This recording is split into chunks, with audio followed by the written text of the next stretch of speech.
Now, while young Iranians are fighting for their freedom on the streets of Tehran, many in the West are more focused on opposing Israel than they are on supporting the Iranian people. Spiked Online chief political reporter Brendan O'Neill has exposed the perverse priorities of Western progressives in his latest piece in The Spectator magazine.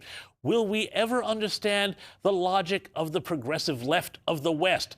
Brendan joins me live from London to discuss more, and I'm really hoping, Brendan, that you can enlighten me about this. Well, these people have yapped about nothing but the Middle East for the past 2 years. And now, as soon as the people of Iran started rising up against their ruthless theocratic rulers, they suddenly stopped talking about the Middle East. They've got a good get out now because they're obsessing over Maduro and Venezuela and everything else, so they can kind of look the other way. The truth of the matter is they don't give a damn about the freedom of Iranian men and women. And in fact, the progressive left in the Western world instinctively wants the Iranian regime to survive because it sees it as a great bulwark against Israel. They see it as the regime that might finally take down the Jewish state, which of course is the state they hate above all others. So you have this incredibly perverse situation where the privileged Kafian mob in the West wants the theocratic mob to stay in power, while the young people of Iran want to drive it away from power. And I think that divide between these two groups is so revealing.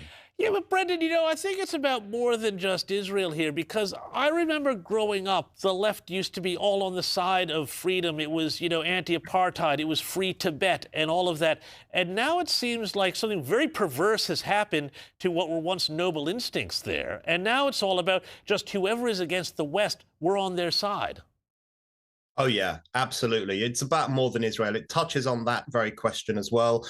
It also touches on the problem of Islamophobia, which I think you want to talk about too, because, when you have a generation that has been brought up to think that criticizing the hijab is bigoted and criticizing the Quran is bigoted and criticizing anything to do with Islam is a species of racism, they are going to be completely incapable and in fact unwilling to join the forces of these young people in Iran who are pushing back against an Islamic regime, who are throwing their hijabs onto open fires, who are saying down with Islamist theocracy.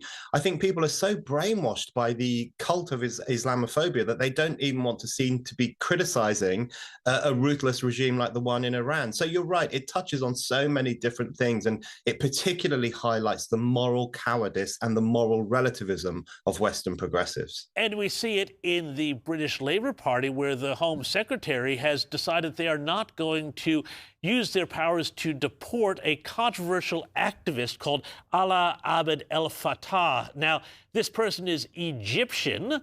They have a long, long history of really, really virulent, violent tweets, social media posts, speeches, all sorts of things. This person has been granted citizenship by the UK, and now Home Secretary Shabana Mahmood has said she's not going to use her powers to deport this Egyptian who was only granted British citizenship in 2021 because of, I think, his mother. Brendan, what's the latest on this? It's a really shocking story, and it really tells us so much about Keir Starmer's government here in the UK. El Fattah, this Egyptian so-called human rights activist, is actually someone with deeply unpleasant views, very, very unpleasant views. He was tweeting about killing Zionists. He was tweeting certain racist terms. He was saying that he hates white people. He wants to genocide white people and kill British police officers. And he was tweeting all this when he was 29 years old, 30 years old. So these are not stupid tweets written by a teenager. He was a full-grown man when he wrote this stuff. And yet he was welcomed with open arms into the UK a couple of weeks ago by Keir Starmer and by the rest of the government. They are such idiots. They didn't even do their due diligence and look at what this guy has been saying, and it's all on the public record.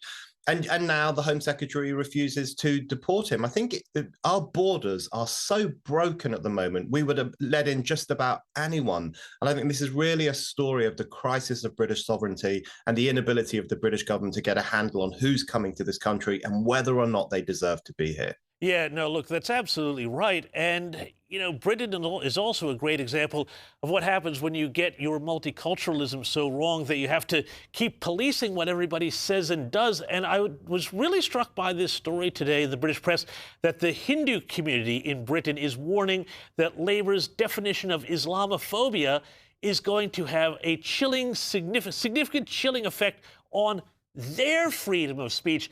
Brendan, this seems like a fascinating little tale of what happens, when you start to balkanize your society so much that all you can do is tighten the rules on everybody.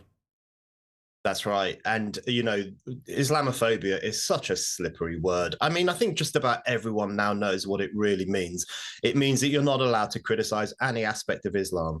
It is a rehabilitation of blasphemy laws through the back door to create this new force field around one religion only, the religion of Islam, so that you can't criticize its belief system, you can't criticize its ideas, its holy book, or any of the practices of Muslim people. And it does clamp down on freedom of speech, the freedom of speech of ordinary Brits, the freedom of speech of Hindu Brits. It really does.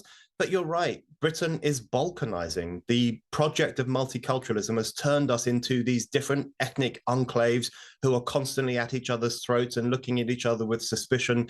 Britain is a prime example of how the ideology of multiculturalism doesn't work. And unless we stand up for true British values and compel people to subscribe to them if they want to live in this country, then we're in big trouble.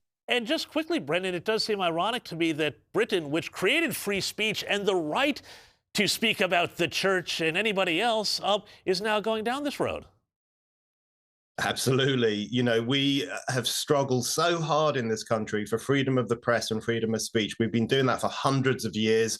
Arguably, we influenced the Americans to adopt the First Amendment as well when they defend freedom of speech. And now we're just sacrificing it all in the name of multiculturalism. Brendan, it's one of the great Brendan, we're going to have to leave it there. Thank you so much for your insights. It's always a great pleasure to talk to you.